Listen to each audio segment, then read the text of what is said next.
بسم اللہ الرحمن الرحیم۔ السلام علیکم ورحمۃ اللہ وبرکاتہ۔ شب قدر میں 5 دعائیں ضرور پڑھیں۔ وہ 5 دعائیں یہ ہیں۔ نمبر 1، یا حی یا قیوم، یہ دعا 5 مرتبہ پڑھیں۔ نمبر 2، یا رحمن یا رحیم، یہ بھی 5 مرتبہ پڑھیں۔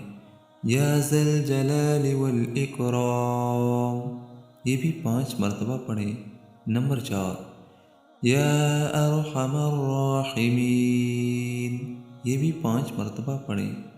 نمبر 5، لا حول ولا قوة الا باللہ، یہ بھی 5 مرتبہ پڑھیں اور اس کے بعد دعا مانگے۔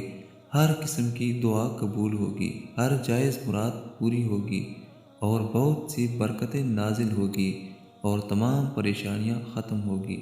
اللہ تعالیٰ اس پہ عمل کرنے کی توفیق نصیب عطا فرمائے۔ آمین ثم آمین۔